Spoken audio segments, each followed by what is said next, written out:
Have you ever imagined boarding a spacecraft, leaving behind Earth's familiar blue-green glow, and venturing into the dark void toward the distant worlds of our solar system?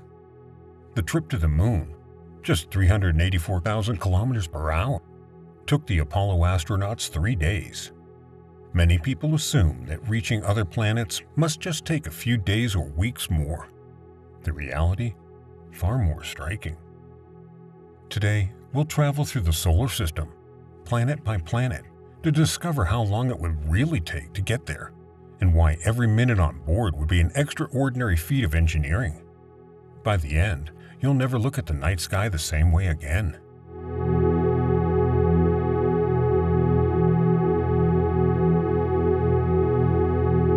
Before plotting our route, we need to talk about orbits. Planets don't move in perfect circles. They follow ellipses, sometimes closer to the Sun, perihelion, and sometimes farther, aphelion. They also move at different speeds. The farther a planet is from the Sun, the slower it travels. Planning an interplanetary mission is like catching a moving bus when all the bus stops are also moving. Aim straight for your target, and by the time you get there, it's long gone. That's why space missions use curved paths like a Hohmann transfer orbit. A single, carefully timed push sends a spacecraft onto a path that meets its target exactly where it will be. Add gravity assists, swinging past a planet or moon to steal some of its orbital momentum, and you can gain speed without burning extra fuel. Even with these clever tricks, there's one limit you can't escape: speed. No matter how perfect the timing, the spacecraft still has to make up unimaginable distances.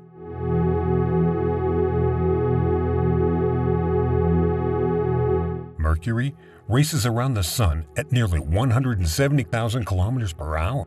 The fastest crewed spacecraft ever built, Apollo 10, topped out at just under 40,000 kilometers per hour. That gap shows how hard it is to catch up with worlds moving at such incredible speeds.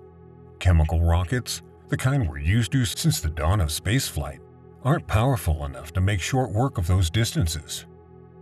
That's why most robotic missions take long, looping paths, using multiple gravity assists to build up speed. It's slower, but it saves enormous amounts of fuel. Still, let's imagine we had the best chemical propulsion possible, perfect launch windows, and a little help from gravity. Here's how long it would take to reach each planet, and what you'd expect when you got there. Arriving at Mercury means entering a realm of extremes. The Sun looms more than twice as large in the sky, flooding the barren landscape with deadly radiation. The surface can bake at 430 degrees Celsius by day, yet plummet to 180 degrees Celsius at night. Without an atmosphere to protect you, even your spacecraft's systems would be pushed to their limits. Surviving the landing here would be as much of an achievement as the journey itself.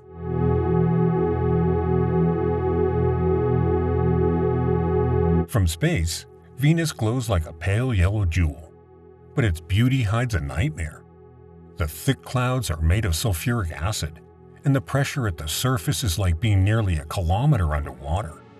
Temperatures hover at 468 degrees Celsius, enough to melt lead.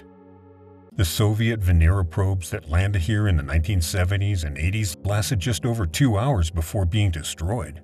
Your visit would be short and very, very hot.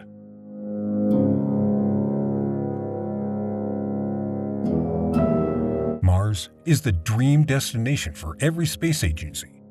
Its red deserts, canyons, and polar ice caps feel almost familiar, a frozen cousin to Earth. But the trip is a commitment.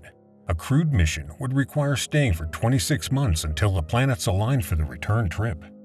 It's not just the distance, it's the fact that once you leave, you won't be coming home for years.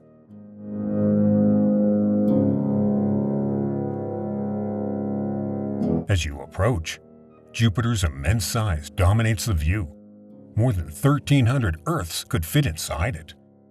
Its magnetic field is the most powerful in the solar system, capable of frying electronics unshielded. But the rewards are unmatched.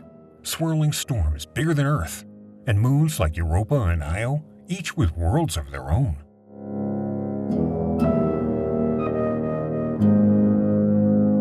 Saturn's icy rings stretch for hundreds of thousands of kilometers, glittering like a cosmic crown.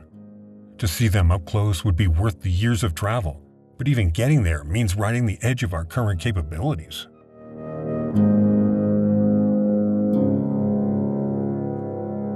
Uranus is a world tipped on its side, with seasons lasting 21 years each. The voyage here would test human endurance in ways we've never attempted. A decade in deep space, likely powered by nuclear energy, bound for a planet so strange that we've only ever visited it once, with Voyager 2.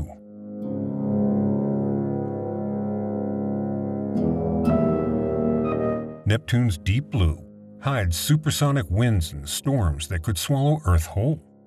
Voyager 2 took 12.5 years to reach it using a rare planetary alignment, a shortcut that won't happen again for more than a century.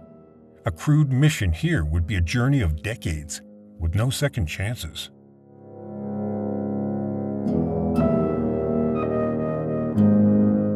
Pluto may be small, but its icy mountains and vast plains are hauntingly beautiful.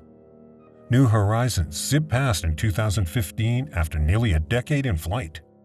For humans, a mission would span generations. Astronauts would be born, live, and die en route, leaving their children to see the destination.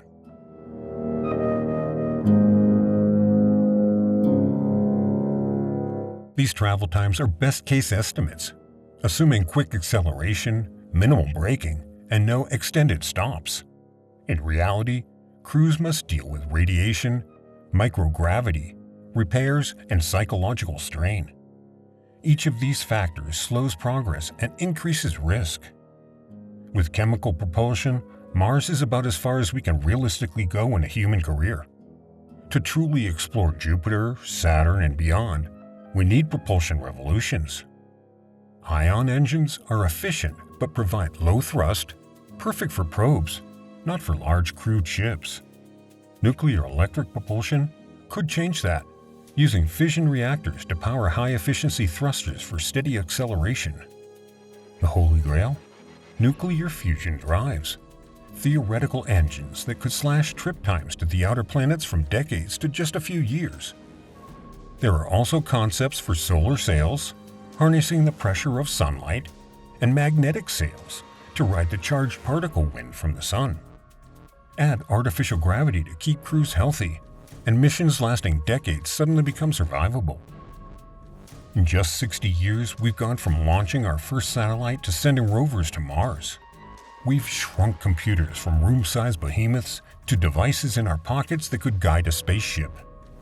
If we keep pushing, funding research, building better propulsion, and daring to go, there's no reason future plasma or fusion engines couldn't make today's impossible missions routine.